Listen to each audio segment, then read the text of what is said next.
ಈ ಹೊತ್ತಿನ F16 hotel restaurant ಏನಿದೆ ಅದು F16 ಅಂದರೆ ಇಂಟರ್ನ್ಯಾಷನಲ್ ಏರ್ಪೋರ್ಟ್ಗೂ ಹೋಗೋಂಥ ರಸ್ತೆಯಲ್ಲಿ ಅದೇ ಹೆಸರಿಟ್ಟಿದ್ದಾರೆ.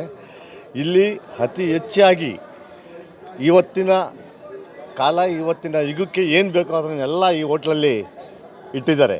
ಇವತ್ತಿನ ಜನಕ್ಕೆ, ಇವತ್ತಿನ ಸ್ಟೂಡೆಂಟು ಮತ್ತು ಇವತ್ತಿನ ಜನಕ್ಕೆ ಏನೇನು ಬೇಕೋ ಎಲ್ಲ ಈ ಹೋಟ್ಲಲ್ಲಿ ಸೌಲಭ್ಯ ಇದೆ. ಅದರಿಂದ F16 ಹೆಸರಿಗೆ ಯಾವ್ಯಾವ ಥರ ಬೇಕು ಅದೆಲ್ಲ ಇಲ್ಲಿ ಸಿಗುತ್ತೆ. ಇವತ್ತಿನ ಕಾಲೇಜ್ ಸ್ಟೂಡೆಂಟ್ಸ್ ಇರ್ಬೋದು, ಅಥವಾ ಹೈವೇ ಇರ್ಬೋದು, ಅಥವಾ ಬೆಂಗಳೂರಿನ ಸಿಟಿ ಇರ್ಬೋದು, ಅಥವಾ ಐಫೈ ಜನ ಇರ್ಬೋದು, ಅಥವಾ ಲೋಕಲ್ ಜನ ಇರ್ಬೋದು, ಪ್ರತಿಯೊಬ್ಬರೂ ಬಂದು ನೋಡಿಕೊಂಡು ಮತ್ತು ಇದರಲ್ಲಿ ಸವಿರುಚಿ ಯಾವ ಥರ ಸವಿರುಚಿ ಅಂತಂದರೆ ಎಲ್ಲ ರೀತಿಯ ಸವಿರುಚಿಯನ್ನು ಇಟ್ಟಿದ್ದಾರೆ.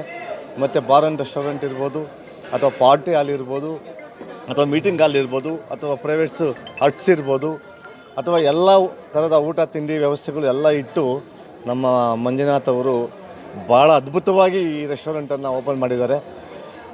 ಇನ್ನು ಮುಂದಿನ ದಿನಗಳಲ್ಲಿ ಇನ್ನೂ 10 ವರ್ಷ ಕಳೆದರೂ ಈ ಥರ ರೆಸ್ಟೋರೆಂಟ್ ಸಿಗಲ್ಲ. ಇಡೀ ನಮ್ಮ ಯಲಹಂಕ ತಾಲೂಕಲ್ಲಿ ಈ ಥರ ರೆಸ್ಟೋರೆಂಟ್ ಎಲ್ಲೂ ಇಲ್ಲ. ಇದು ನಂಬರ್ 1 ರೆಸ್ಟೋರೆಂಟ್ ಯಲಹಂಕ ತಾಲೂಕಲ್ಲೇ. ಅದರಿಂದ ಈ ಕಡೆಯಿಂದ ಹೋಗಿ ಬರ್ತಕ್ಕಂಥ ಎಲ್ಲರಿಗೂ ಸಹ ಅನುಕೂಲ ಆಗ್ತದೆ.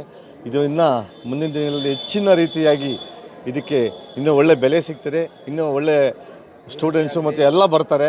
ಎಲ್ಲ ದೊಡ್ಡ ದೊಡ್ಡ ವ್ಯಕ್ತಿಗಳು ಸಹ ಬಂದು ಇಲ್ಲಿ ಒಂದು ಪಾರ್ಟಿ ಮಾಡ್ಬೋದು, ಅಥವಾ ಒಂದು ಫಂಕ್ಷನ್ನು, ಅಥವಾ ಒಂದು ಹೋಮ್ ಥಿಯೇಟ್ರು, ಇವೆಲ್ಲ ಹೆಚ್ಚಿನ ಸೌಲಭ್ಯವನ್ನು ಎಲ್ಲ ಕಡೆ ಎಲ್ಲ ಥರದ ಸೌಲಭ್ಯವನ್ನು ಕಲ್ಪಿಸಿದ್ದಾರೆ.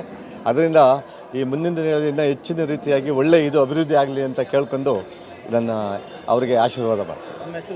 ನನ್ನ ಹೆಸರು PK ರಾಜಣ್ಣ ಅಂತ, ಹೆಸರುಘಟ್ಟ ಗ್ರಾಮ ಪಂಚಾಯಿತಿ ಸದಸ್ಯರು ಹಾಗೂ ಯಲಹಂಕ ಗ್ರಾಮಾಂತರ ಹೆಸರುಘಟ್ಟ ಹೋಬಳಿಯ ಉಪಾಧ್ಯಕ್ಷರಾಗಿ ಥ್ಯಾಂಕ್ ಯು.